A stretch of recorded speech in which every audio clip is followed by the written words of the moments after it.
Hi, everybody. Good morning, good afternoon, good evening, wherever you are in the world. Welcome to another episode of the show.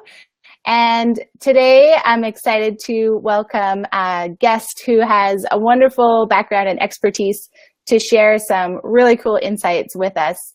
And that is Jessica Magoch, who I'll introduce more in a minute. But before we get into any of the nitty-gritty details, I have to officially wish you a very, very happy birthday, Jessica. Because when I found out that we had you here as a guest on your birthday, I'm so honored because, you know, you're doing an extra thing in your day to be here with us. So thanks for sharing that with us and for being here. Of course. I couldn't think of anything I'd rather do on my birthday. Let's speak with Awesome. you guys. I love it. So yeah, thanks for being with us. We have some questions to dig into today and get to know you a little bit better and the work that you do. So we're going to get into that topic. But meanwhile, I'll shout out to anybody who's joining us live. If you want to say hi, give us a shout out in the chat and let us know where you're joining from. And also let us know if you have questions or as you are watching, if questions come up, pop them in the chat and we will address those as well. And just as a sneak peek, which you guys would have seen on the intro of the post, the topic today will be a lot around selling and authentic selling. And I think this is a really great topic for changemakers to embrace and kind of practice and learn more about and give some weight to, because as we know, if we're not selling our products and services, no matter what kind of company or work that you're doing, you're not actually having the impact and the reach that you hope to have. So that's why I'm so excited to have Jessica here. And we actually love her so much that we've already hosted her inside of Changemakers Association, and we just couldn't get enough, and now she's back. So without further ado, Jessica, please tell us a little bit about yourself. And the way I like to start this off, before we get into all the work stuff, because of course we want to hear that too, is to share a bit of your ideal day. What does that look like for you? My ideal day or like a regular day in the life of Jen? A bit of both. You can contrast as you go. Okay. So my ideal day would start with me waking up on my own without my kids jumping on me. And I'd have a little time to meditate because that's usually how I start my day if I have the chance, if I do wake up before the kids. So, and I only do like 10 minutes a day, but it's enough for me to commit to and do every day. So I start out with some kind of meditation. My meditations usually along the lines of show me the way, show me, just make yourself known to me today and show me what I'm supposed to be doing today and make it clear that it came from you. And if I have any specific challenges, I'll also ask for guidance on those challenges.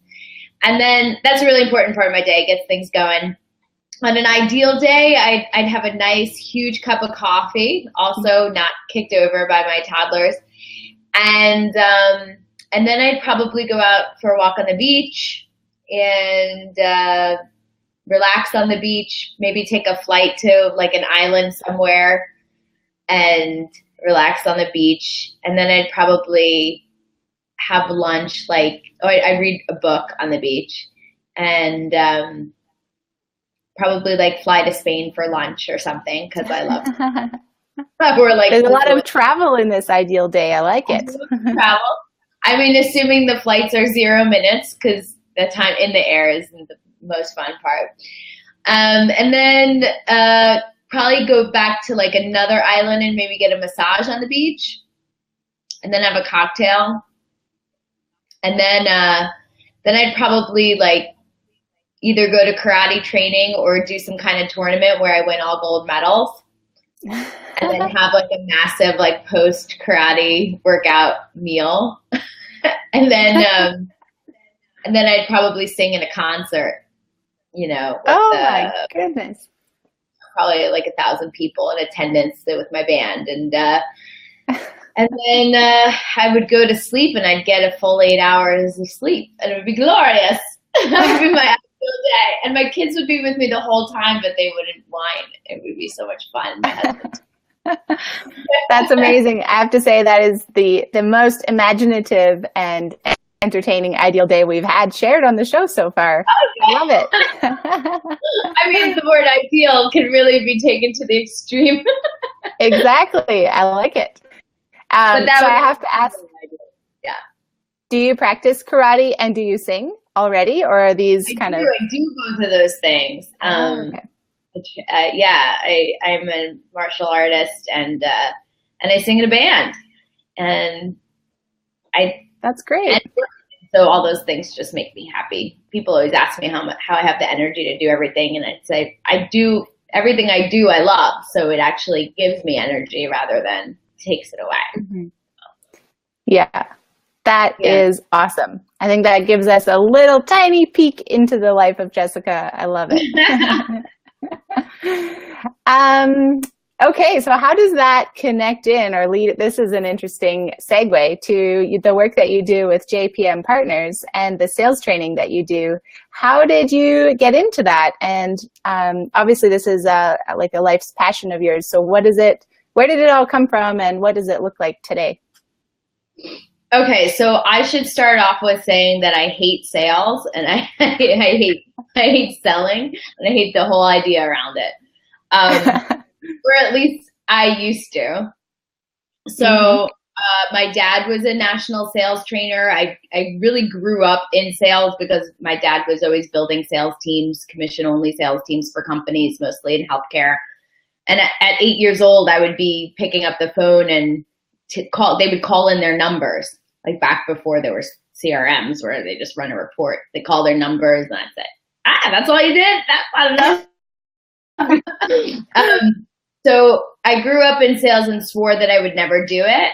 I went to school for acting and then I worked at the UN and I was a yoga teacher. And so selling, at least what I thought selling was, like manipulating and lying to people, was the furthest thing from what I wanted to be associated with.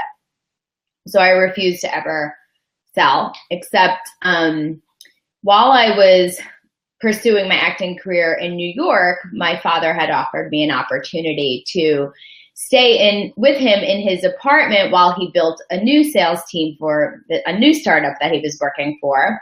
And I could stay with him for free and pursue acting if I was his full-time sales assistant. So pretty hard to pass up, like free rent and a flexible job. So I started, and that's kind of when I got really, into understanding what sales is. My dad's an amazing sales trainer. He has a book called The Spirituality of Success, Getting Rich with Integrity, which I suggest everyone buy, which is not about sales, but about the journey to financial success in general. So kind of who you have to be in order to be financially successful. So I learned everything about sales from him and from the millions of other sales books that I read, kind of put it all together. And I saw people, people selling and making a lot of money. and I looked at them and I looked at me and I was like, well, I'm just as smart as them. And I have just the same capability as them. And so I realized in order to start making more money, I would need to actually go into sales. So the only way I was able to wrap my head around like selling out, so to speak, is because the company that we were working for was a health insurance company in New York that was brand new, was run by doctors, and its mission was to change healthcare in New York, how it was delivered, and make it accessible and affordable to everyone. And I could really get behind this mission. So it actually became, it made it easier. It still was a difficult transition to go into a selling mindset because I had a lot of like demons and gremlins to work through. But I was able to do it only because I believed so much in the mission of what we were doing. And of course, that mission wasn't going anywhere unless we had the sales and the customers to support it. Right? So it's a catch-22. A familiar challenge for our community. You can't really accomplish much without customers, especially when the customers are the people you're helping. So, so that's how I got into sales. And then I was able to build a large sales team. I kind of grew up in sales there. So I was a salesperson, and then I was a sales trainer, then I was a sales manager, and then I was the regional VP of sales. So I got to see like all the different levels. I was a stockholder in the company, so I got to go to all the board meetings and everything. So when that company was acquired, I started getting into angel investing, and I started investing in social enterprises, specifically women-led social enterprises, and found that there was a real need. At least the first thing that people would run to me for was, you know about sales, you know how to build sales teams, you know how to build a sales process and all that, and how to train my first salesperson, how to find my first salesperson. So I said, oh, like this is it. This is what I'm supposed to do next. So I started JPM Sales Partners, where I help companies build their sales playbooks and supplement it with an online training course that they can take themselves to create their own sales playbooks, or to have their salespeople go through so they can learn everything they need to know, from the psychology of sales to exactly what to say to close the sale and ultimately get referrals. Yeah. So that's how I ended up. That's my sales journey. And that's where I am now. So why you had mentioned some things, your passion, and it's my passion because I saw what resistance I had to sales when I first got into it. And I see how there's so many companies that have such great, meaningful services and products to deliver. And that that's the one thing missing. Like if they could just turn on that light sales, then they could really make meaningful change in the world. And that's exactly where I want to be, and helping them do that. That's an amazing story. It's so cool to hear how people and what you see on the surface at this point in time is only a journey that you've taken to get there, and everything you learned, and and for social entrepreneurs or anybody who's trying to have make an impact with their company and not able to close the sales funnel, as we're going to touch on a little, and you're not creating the impact that you set out to create. And there's so many demons, like you said, with this. I'm definitely not immune to them, and I don't think any constant journey, and it's always learning, right? And with it. Yeah. So you touched, yeah. And starting my own business too, there was a whole new set of demons. So like I feel like I know exactly what you're going through, because I've been there too. And you saw that how much people struggle with this, and now you're helping them with that as well. So what but what is your favorite part about working with social entrepreneurs? So we know there's definitely a need. You have a lot too. But what gets you excited as a group of people? Well, I had said it when I shared this link on my Facebook post. I said, people making change and while they make change, or something like that. Making change while making change, or something. And I was like, wow, am I the first one to coin that? Tell me, because you probably know. To coin it? Coin it! Oh, how funny. Yeah, people making change while making change. So I've always felt like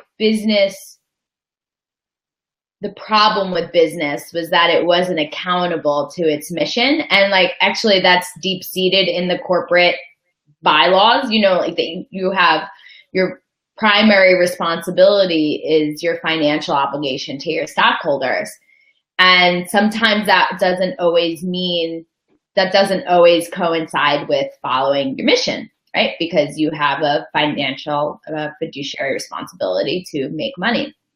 And so I think as an idealist, going through school, and I still am an idealist by all means, but as the idealist I am, I thought I could never work in business if that was the case. And I think we're really changing as a society in general, but also, and that's bleeding into business. And we're at a point where we can no longer work somewhere that doesn't align with our core values of who we are and what we want to accomplish. So whether it's working for somebody else or starting your own company, I think we're getting to that place as a humanity, that this has become more and more important to us. So it's only makes sense that social enterprise would emerge from that, that people would be more committed now to having companies that were its mission first, and then with the establishment of B Corps and having this in the U.S. there's an establishment for a social enterprise called a B Corps that's becoming more and more popular as it gets approved in states, which is actual business designation for social enterprises. Mm-hmm. So I feel like I can leverage what my skill set is and my talents are, which is I have a really great talent for training and explaining things in another language so that people can understand it and apply it. And I have a really great talent for coaching people and helping them through their roadblocks. So the way I feel I could get most leverage in the world for using those talents is through a network of social entrepreneurs. Sometimes I'm like, why don't I just have a great idea for a social enterprise and I could change the world? I'm like, well, no, what would I do? It's just like, that's not the thing. My thing is to kind of be in the background as the trainer and the coach. Also, social entrepreneurs are really easy to train because they come, I'm making huge generalizations, but they come to the table already with a mindset that they want to help people. Because that's why they started. Yeah. So there's one of the huge, big transitions and constant gremlins that people have when they're selling is that if you go into a presentation or, even the beginning of the sales process with the intention to make money and to make a sale, ironically, you won't make the sale or you'll have very, limited success. But if you go with the intention to help people, to help as many people as possible, then along the way you make the sale. So it's just a mindset shift, but it's a huge one. And so if, you're dealing with anyone that's, 20 years and up, that means you have 20 or more years of behavior and ideas that have been, and beliefs that have been ingrained in them that you have to undo before you can start to see results. And so a lot of times entrepreneurs they already come to the table with that mindset. So I don't have to convince them or show them how to be. They're already that. Now I just need to give them the skill set to apply what they already want to do and then apply the skill set to then actually help them with a process to make sales. So I get gratification because I see results more quickly also. Interesting. So they, but I imagine the flip side, if you come to this needing to make sales and it's not about the money, do you find yourself having entrepreneurs to be okay with making money and to be okay to ask for the sale and to be compensated for their giving? That mindset challenge too.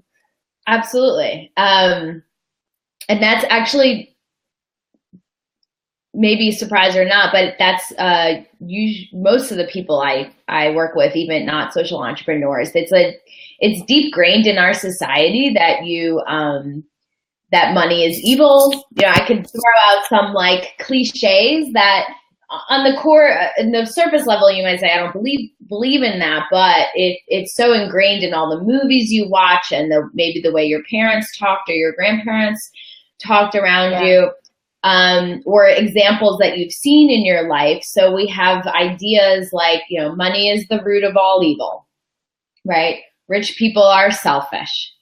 If you look at like even the fairy tales growing up, the kings and queens were evil, right? They were like the rich people, evil, right? Like the evil stepmother, the evil queen, like they were rich, they had money, therefore they were evil. And even in popular movies. And so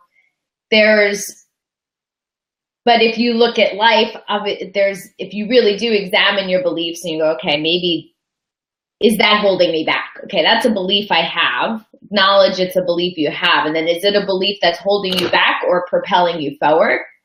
And if it's propelling you forward, hold on to it. That's a good one. If it's holding you back in any way from what you want to accomplish, then we could work on how we're going to change that. And so like the first thing is to look for examples in your life that disprove what you think you believe. So if you believe that, money is the root of all evil and it changes people and it only, can lead to bad things, look for examples in your life of people who are wealthy, who are not evil.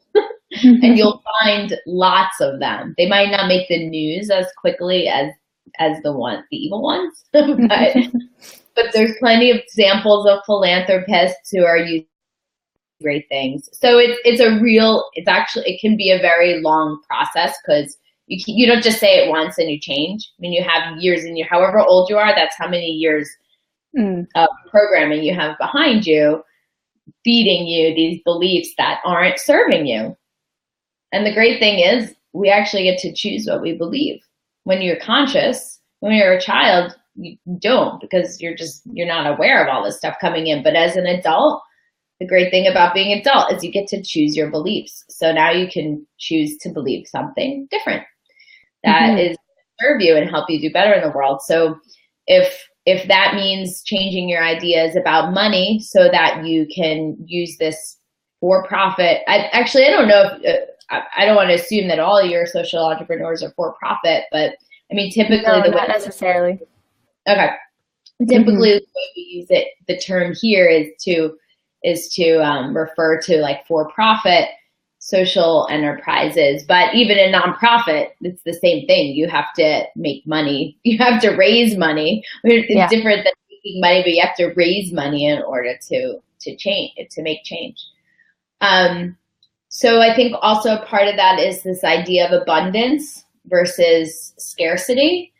So if you feel, and I'm going to throw it out there, you may or may not feel this way, but let it like mull over. When I say you, I mean the audience, not you. I will mull it over too. Don't worry. But like mull over the idea of there's an unlimited amount of money for everyone. It's going around Facebook like it's not a pie. You don't like it's not a pie. Like there's not like a sliver for everyone and then it's gone.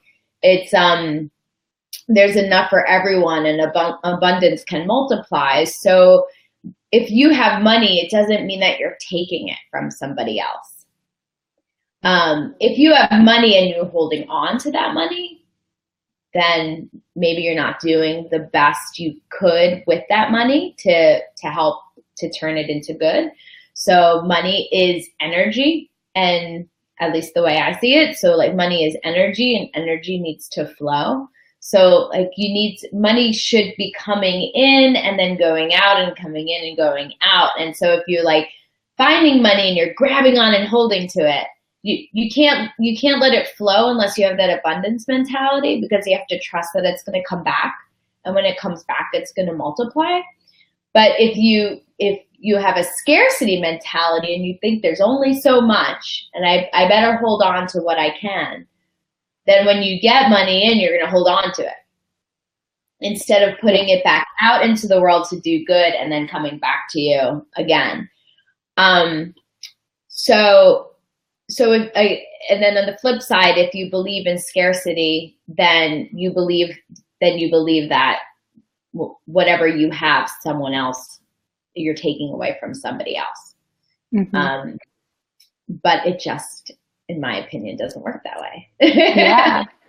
So a lot of mindset and belief work that kind of weaves its way into this selling idea and being okay with selling and being strong in the fact that you are purposeful in the work that you're doing, and it's not a bad money, and to exchange that flow of impact. I mean, if you're holding on, obviously it's not out in the world, opportunities for other people who need access to that capital or whatever. So I definitely agree with the flow idea, and to maximize the resources that we have available to us as a whole.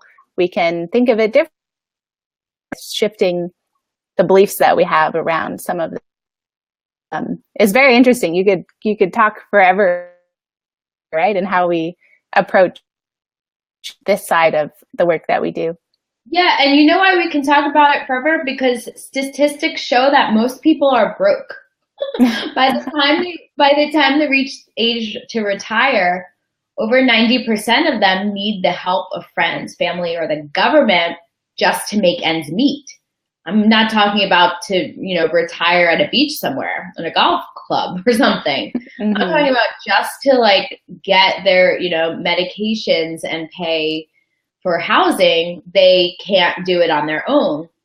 So that means that whatever we've been programmed to believe is true about making money and saving money and all that, 90% of us have been taught wrong because we know in the end it doesn't work.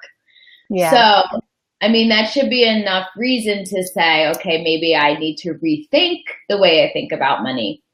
And 90% of the people will then think you're crazy because they don't see it that way. Only a small percent are going to see it the same way, and those are the ones that are going to have that financial abundance. But there's a saying that money doesn't change you; it just amplifies who you are. Mm-hmm. So if you're a good person, money's not going to make you bad. It's just going to make the good that you have in you be able to, you're going to be able to amplify that and leverage it and use it to help even more people. Mm-hmm. Yeah, it's fascinating, all this talk about money and mindset around money and beliefs, and how it just permeates everything that we do as entrepreneurs and as business owners or leaders in any sense. Even if it's it impacts all of your decisions, right? And yeah. I think if you're a solo entrepreneur,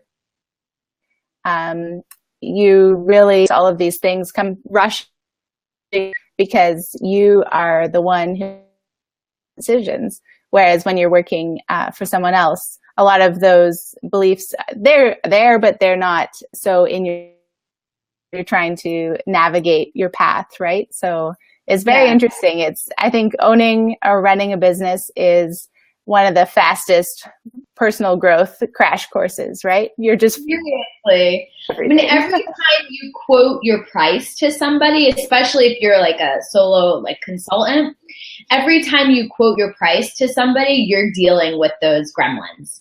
Because I know that voice in your head that goes, is it too much? Am I worth it? Are they going to think I'm crazy because I'm saying this is too high? They're not going to afford it. They're going to be mad at me.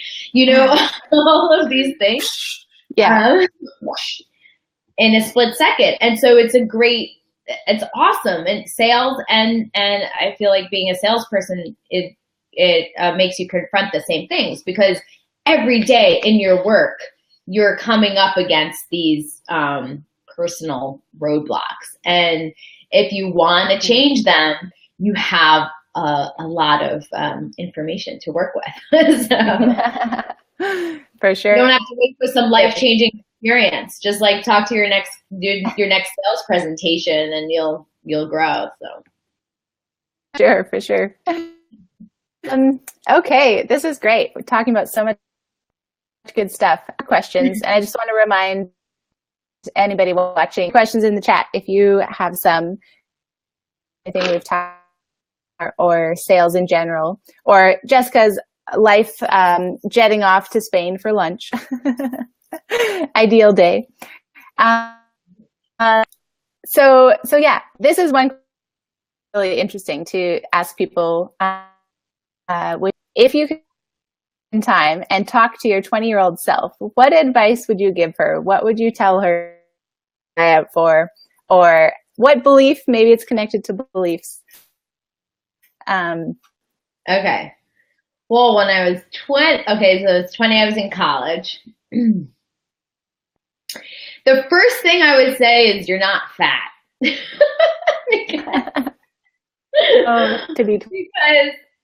yeah, so like probably like so many things that have held me back are like at that age was thinking I was too fat, especially being in acting. You know, they want you need to be underweight. So, and I was never that. And so it was always like, well, I can't do that audition. I said, or I'd go to audition, but I wouldn't give it my all because I would be thinking, oh, they're thinking I'm fat, you know? Oh. So I would tell myself that you're not fat. Good. That's a good one.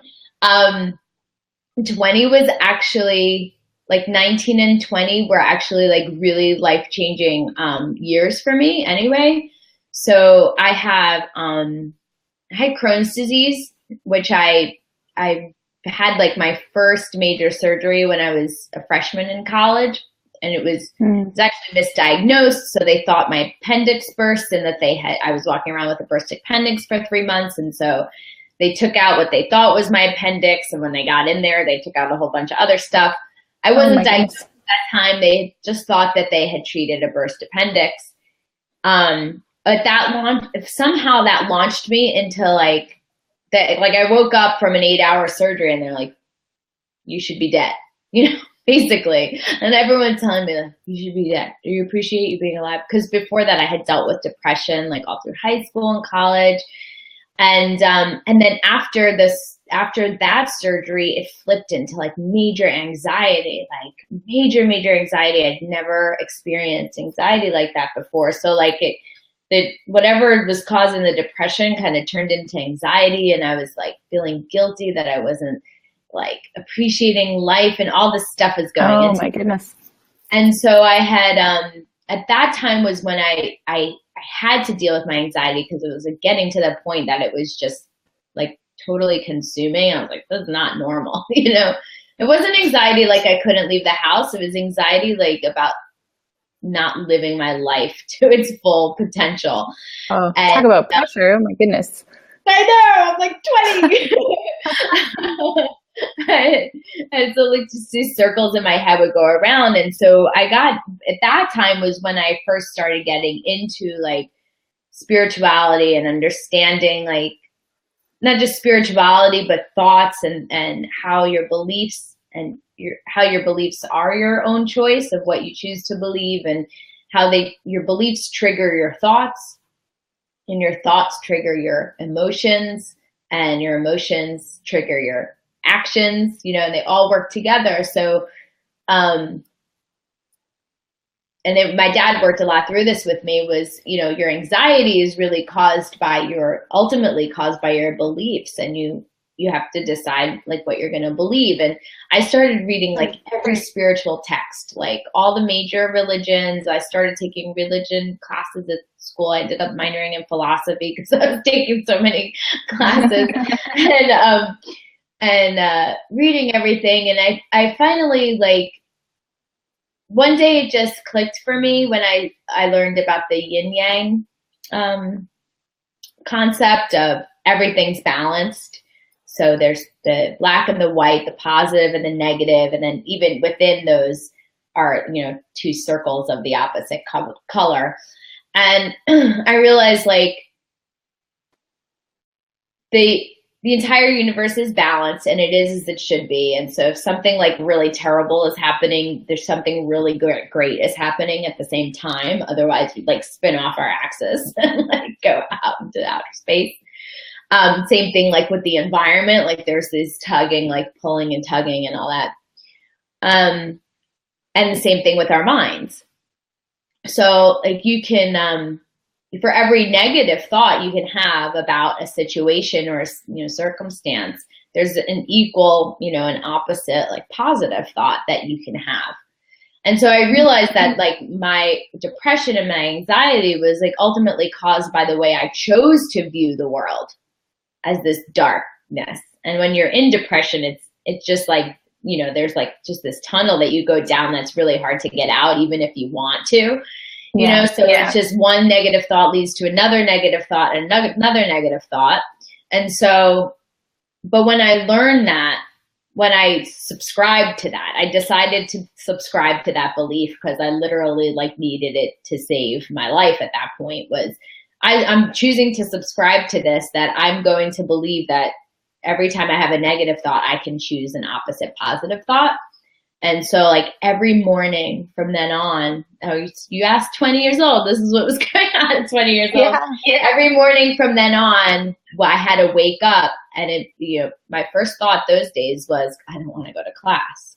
So every morning I had to wake up going, I can't wait to go to class, or like I wonder what awesome thing's going to happen today, and I had to fake it for the first like month until it started getting ingrained in me that that's how I was going to wake up. And then the same thing, like all through the day was, instead of feeling, oh my gosh, it's hard work.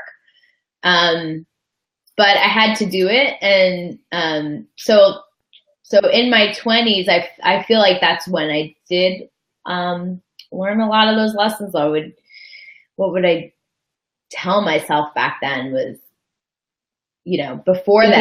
You were taking a lot of advice. Yeah, right. Like just, the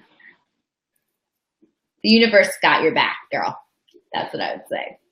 The universe has your back, and you have to trust that that's true, and that you're not going to crumble. Very interesting because it totally yeah, it's an interesting question. Too woo-woo for your crew? I don't think so. What's that? I said, is this too woo-woo for your crew? I hope not. No. I love these kinds of conversations. Social entrepreneurs are into that and beliefs, and like we've talked about, it totally connects how successful you can be as an entrepreneur, and how effective, and that impacts how effective you can be giving the mission that you impact. So it's all connected, totally connected. Yeah. And that's why we talk about the mind, body, soul approach to selling. It's because we didn't totally get into that, but yeah. That all wraps up, because it's not just what you do. It's not just how you think, but it's who you are. I can give you all the techniques in the world. If you're going to use them to manipulate people into buying something they don't need so you can make a lot of money, then, that's not what I wanted, but you have to have, you may get limited success just using those techniques, but you're not going to have that long lasting success. Same thing with thinking, like you could know what the right mindset is to have, but unless you're it's not right or wrong, but unless you have that, who you are is important too, and how you come to the table. If you're coming as a place of service, coming to the table at a place of service means that if you're sitting in front of a client and you really need to make the sale, otherwise you're not going to be able to pay, the office rent or whatever it is. And you really need this deal to close, but you realize somewhere through it that your competition actually is a better fit for this client. And being able to say, you know what, I would really like to help you, but I in my heart, I know we're not the right fit for you, and our competition is. Mm-hmm. And I would suggest that you go with them because right now they have exactly what you need. And that's being in a place of service because you're there to help the person. Now, as much as people might think like, I couldn't do that, like I could, why not? If the person wanted to sign on the dotted line, like why would you walk away from that? But do share responsibility, because guess I know as abundant mentality, it's going to come back tenfold. And in sales, how does that translate?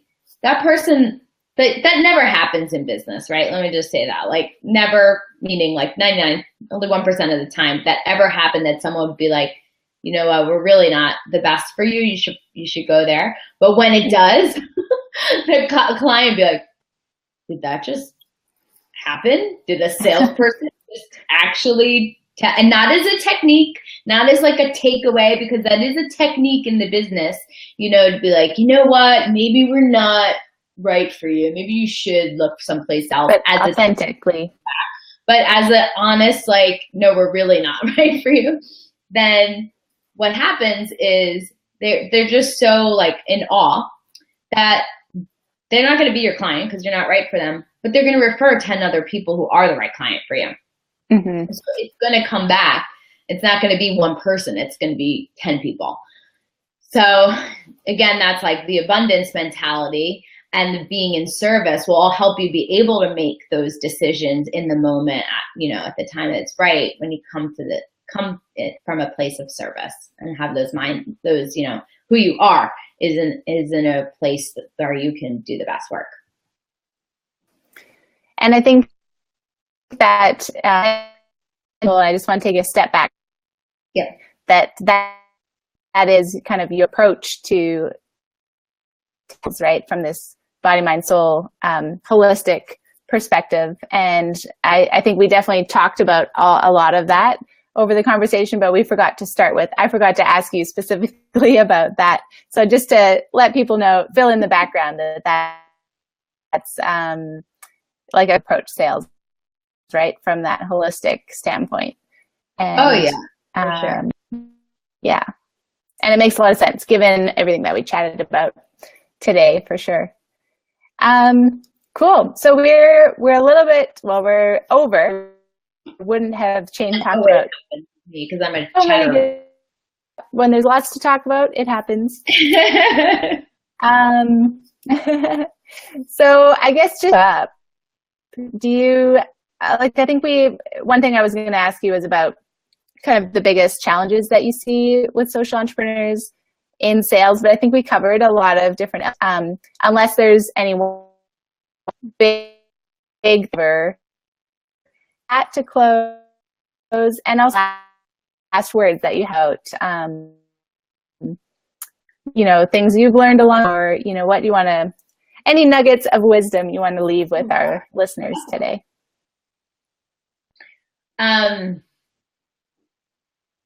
Well, the first part was what's holding social entrepreneurs back. I think we did talk a lot about that, money and mindset and all that. And I also think a general mindset about what sales is and what sales isn't, right? Because it's just a word, but it's a word that's negatively charged for most people. So, right. Now that you have the choice of how you think of things, if you think of sales as helping people versus, taking from people, then you can sit at a table with someone easily and sell to them because you're helping them. And so that also leads into a resistance to learning sales. And I understand, because I went through this, I had to filter a lot of what I was learning about sales so that it wasn't icky. But there is a sales process and sales techniques that to be in the best service to your customers, that you need to learn the psychology of how people buy, how people make buying decisions, how emotions are involved in making decisions, to take people on a journey to yes. As I take people on a journey to yes, from curious to client. So I would encourage you to grab any kind of sales training or, inspirational thing that you can. Because, use your filters and apply it and see what works for you and what doesn't, and ultimately design your own sales process. Words of wisdom. So Okay, so here's something I do that I feel like helps me on a daily basis, and I think maybe could help. It sounds simple, but it easily forgotten. So remind yourself Mhm. every day why you started your business. Um, because I think like in the beginning, it's so exciting to finally say, I'm going to do this. I have all these things I'm going to accomplish. I'm going to change the world. And then Yeah. when it gets to the nitty gritty of like operations and budgets and, managing people and offices and like all that as your company grows, sales, it can be easy to forget why you started this in the first place. And so if you can kind of put yourself in that spot first thing every day, rather than wait till you're all frazzled and need to like remember why you started, but make it a point to put yourself in that place every day so that you can make the decisions that are best for the mission of your company. And I think those decisions will come more easily and be more clear when when you remind yourself of your vision. So say like schedule it in your calendar, like do that first thing, a simple thing, but Yeah. I think really will make a big difference in how the tone of the rest of your day. Totally. Such a good reminder because it's easy to forget. What was that? It cut out for. And don't give up because you have major goals to accomplish and I want to see them. Wonderful. Such a good reminder and good advice to close out on. And like you said, simple, but the day-to-day and the to-do list can get in the way, and it's so valuable to do the step back and remind ourselves of what we're doing and make sure we do it, right? So we have a comment from Admir. Thanks for watching, Admir. He's in Changemakers Association, a member. And so, Admir, I hope you've seen Jessica's awesome module on selling. We can chat more about that as well. But he says, great video and great mindset. So thank you for sharing, Jessica, all of this. You're welcome. Thank you guys for watching, everybody who tuned in live, everybody who's going to be watching later and catching up. And we have to wish you happy birthday one more time. I'm still so psyched that you spent a chunk of your birthday with us. I feel like that's a fun little celebration for us to show. Hope you have a wonderful day. It's fun being alive. Let me tell you, it's good to be alive. Well, thank you so much, Jessica. And people to stay in touch with you. Oh, yeah. You know what? Grab the free sales playbook template that I made for you at template.jpmpartners.com. Perfect. That's template.jpmpartners.com. In sales, you learn to repeat yourself because people need That's template.jpmpartners.com. And you can like my Facebook page too over at jpmpartners.com. I share tons of free advice over there. Thank you so much, Jessica. We'll sign off on the show for now. Until next week to everybody, and have okay, talk soon. Bye. Bye.